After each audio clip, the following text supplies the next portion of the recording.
कि भाजपा का प्रदेश उपाध्यक्ष बर्नार्ड अपने फार्म हाउस में सेक्स रैकेट चलाता था। वहां 400 बोतलें शराब की पकड़ी गई, 500 अनयूज्ड कंडोम पकड़े गए और 6 नाबालिग बच्ची पकड़ी गई। और जो पूरे 70 सालों में नहीं हुआ वो सिर्फ 8 सालों में हुआ। और यही भ्रष्टाचार के कारण ही आज देश की तमाम संस्थाएं बेच दी गई। शादीशुदा हैं आप, बताइए। अगर मान लो आपको बच्चे नहीं होंगे तो आप पत्नी को दूसरे को दे दोगे, बेच दोगे, उसको विकास समझोगे? गोवलकर कहता है 95% लोगों को गरीब बनाना और 5% लोगों के हाथ में सत्ता का केंद्रीकरण देना।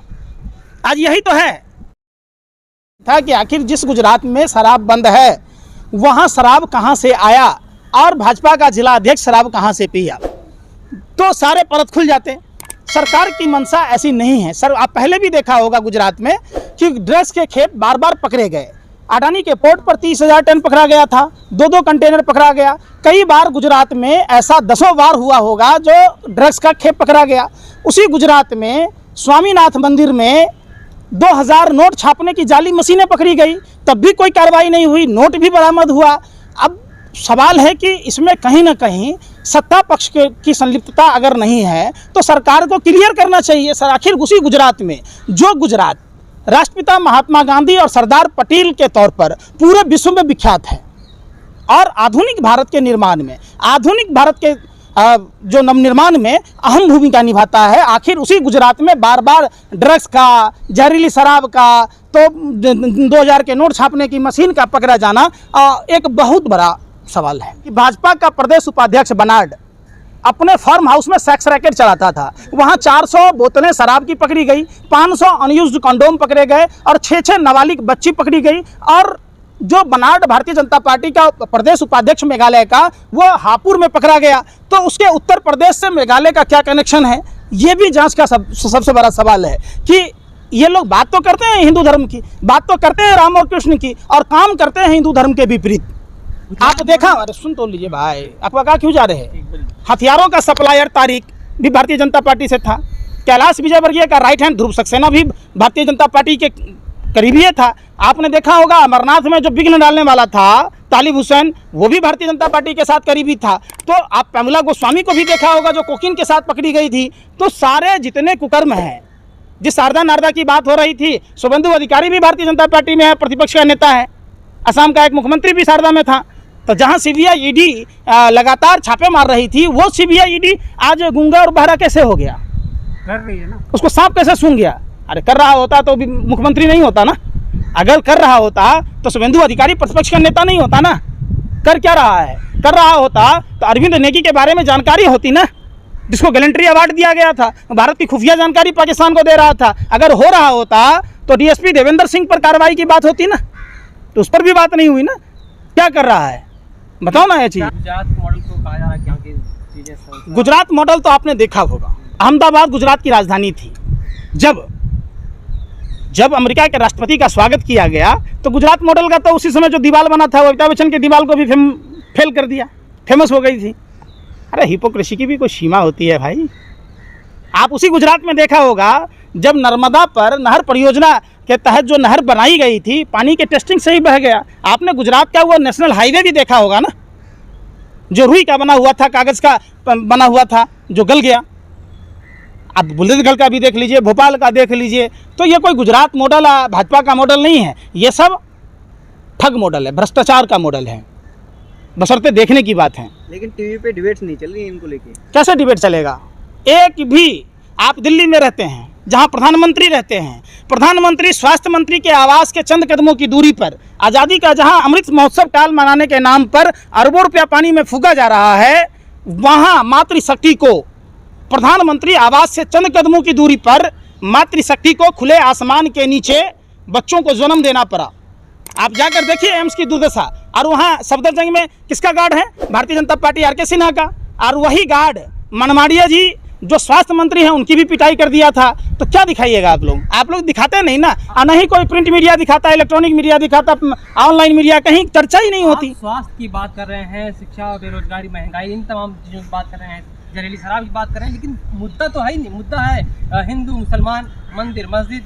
देखिए मुद्दा तो सिलेंडर 400 का सिलेंडर 1053 कैसे, सवाल उठता है कि मुद्दा तो है कि सरसों का तेल 200 रुपये किलो कैसे मिल रहा है जो 55 से 60 रुपये मिलता था। मुद्दा तो है कि अनाज पर जीएसटी क्यों लगा, किताब पर जीएसटी क्यों लगा, स्याही पर जीएसटी क्यों लगा, डायमंड पर जीएसटी कम कैसे है, ये तो मुद्दा है। मुद्दा आपको नहीं दिख रहा। सवाल है कि अगर मुद्दा नहीं होता तो 57 एमपी जो गिरफ्तार किए गए हैं क्यों किए गए, वो जो 23 एमपी को जो निलंबित कर दिया गया है आखिर क्यों कर दिया गया, मुद्दा कैसे नहीं है। लेकिन सरकारी मुद्दा नहीं है। सरकार में जो लोग बैठे हैं, जो महंगाई, बेरोजगारी, जन लोकपाल, भ्रष्टाचार की बात कर रहे थे, आज वही उसके राजा बने हुए हैं। तो भारतीय जनता पार्टी तो कहती है जो सबसे अच्छा, सबसे ईमानदार लोग हमारे पार्टी में हैं, कोई भ्रष्टाचार है ही नहीं। अच्छा, बगैर भ्रष्टाचार का पैसा दिया गया क्या अडानी को इतना? नीरव मोदी से क्या पैसे नहीं लिए गए? क्या DHFL ग्रुप के जो कपिल वधवा हैं उनसे पार्टी फंड में चंदा नहीं लिया गया? तो 34,500 करोड़ का घोटाला कैसे हुआ 70 बैंकों के? भ्रष्टाचार तो खूब है। भ्रष्टाचार तो जो अभी 70 सालों में नहीं हुआ, जो पूरे 70 सालों में नहीं हुआ, वो सिर्फ 8 सालों में हुआ। और यही भ्रष्टाचार के कारण ही आज देश की तमाम संस्थाएं बेच दी गई। भ्रष्टाचार का ही तो नतीजा है। आप एक बात बताइए, बैंक में जाइएगा, आपसे सारे डॉक्यूमेंट लिए जाएंगे, आपसे गारंटर मांगा जाएगा, आपको 1,000 रुपये का लोन नहीं मिलेगा। तो आखिर अडानी को इतना पैसा कैसे मिला? और जितने पैसे अडानी को माफ़ कर दिए गए, अडानी ले लिया, या जो उनके मित्र हैं मेहुल चौकसी, नीरव मोदी, विजय माल्या, तमाम जैसे लोग हैं, अगर उन पैसों को ही बचाकर देश के लोगों को दिया जाता तो आज भारत का हर एक नागरिक करोड़पति होता। अच्छा पंकज जी, आपने कहा अभी कुछ देर पहले कहा जो मतलब देश के तमाम चीजें बेचे जा रहे हैं भारतीय जनता पार्टी, वो तो कह रहे हो देश हित में तमाम काम काज हो रहा है, जो भी बेचे जा रहे हैं वो देश हित में बेचे जा रहे हैं, जो भी काम काज हो रहा है देश हित में जा रहे हैं, डेवलप हो रहा है। अच्छा, शादीशुदा हैं? शादीशुदा हैं आप? बताइए। अगर मान लो आपको बच्चे नहीं होंगे तो आप पत्नी को दूसरे को दे दोगे, बेच दोगे, उसको विकास समझोगे? अरे भैया, दीमक भी विकास कर रहा है, ऐसा नहीं होता ना भाई। जो संस्थाएं हैं उसमें कॉस्ट सेविंग किया जाना चाहिए। संदीप पात्रा जैसे राष्ट्रीय जोकर को जो डायरेक्टर बना देते हैं, ये नहीं बनाकर उसमें जब खर्चे कम करते तो ये तो लूटने का है। इनकी देखिए, ये लोग कौन सी थ्योरी को मानते हैं? ये लोग गोवलकर का सिद्धांत कहता है 95% लोगों को गरीब बनाना। देश के गद्दारों में सबसे बड़ा गद्दार गोवलकर, सावरकर की तरह ही, गोडसे की तरह ही, श्यामा प्रसाद मुखर्जी की तरह ही। गोवलकर कहता है 95% लोगों को गरीब बनाना और 5% लोगों के हाथ में सत्ता का केंद्रीकरण देना। आज यही तो है। कोई अखबार चला के गुनाहगार हो जाता है, कोई बार चला के गुनाहगार नहीं होता, कोई चकला घर चला के गुनाहगार नहीं होता, कोई हथियारों की तस्करी करके गुनाहगार नहीं होता, कोई भारत की खुफिया जानकारी देकर गुनाहगार नहीं होता। वाह, कमाल की बात करते हैं मोदी जी। यही तो है मोदी मॉडल। सर, जिन्हें आप कह रहे हैं कि सावरकर गोवलकर की बात कर रहे हैं, वो तो कह रहे हैं ये राष्ट्रवादी लोग थे, ये वीर सावरकर को कहा जाता है। आप कुछ और बता रहे हैं। जो अंग्रेजों से माफी मांगा वो वीर कैसे हो सकता है? बुज़दिल, डरपोक, कायर, माफी वीर आप कैसे कह सकते हैं? जब देश आज़ादी की लड़ाई लड़ रहा था, सावरकर तो नास्तिक था, भगवान को मानता ही नहीं था, वो तो मांस मछली खाता था। लेकिन अंग्रेजों से जो समझौते हुए, माफीनामा पर जो दस्तखत किया, तो उसने ये तय किया कि उस समय जो आज़ादी की लड़ाई लड़ने वाली जो संगठन थी उसका नाम था कांग्रेस। कांग्रेस, मुसलमान और यहाँ के आज़ादी के मूवमेंट में शामिल नहीं होना। सावरकर इन्हीं 3 समझौतों पर समझौता किया। और सावरकर कैसे हो सकता है? आप एक बात बताइए, सावरकर क्या किया आज़ादी की लड़ाई में? उसका योगदान बताइए आप। श्यामा प्रसाद मुखर्जी का योगदान बताइए आप। श्यामा प्रसाद मुखर्जी 1942 में भारत छोड़ो आंदोलन को कुचलने के लिए गोरे अंग्रेजों को चिट्ठी लिखा कि माई बाप इस आंदोलन को कुचल दिया जाए। श्यामा प्रसाद मुखर्जी जब नेताजी सुभाष चंद्र बोस आज़ाद हिंद फौज का गठन कर रहे थे तो उसमें लोगों को बरगला रहे थे कि इसमें शामिल ना हो। श्यामा प्रसाद मुखर्जी 1941 में मुस्लिम लीग के फजाहुल हक के साथ बंगाल प्रेसिडेंसी में सरकार बनाई, वित्त मंत्री बने और धर्म के आधार पर विभाजन की बात की। जो हमारा अखंड भारत था, जिस भारत में पाकिस्तान, बांग्लादेश और भारत तीनों मिलकर एक भारत था, उसको खंड खंड करने वाले लोग तो यही हैं। इन्हीं लोगों ने तो किया था। योगी आदित्यनाथ कहते हैं कि अगर सावरकर की बात मान ली जाती तो आज देश कुछ और होता। सावरकर की बात अगर मान ली जाती तो देश आज़ाद ही नहीं होता ना, फिर तो हम गुलामी होते। ये तो वही सपोले हैं।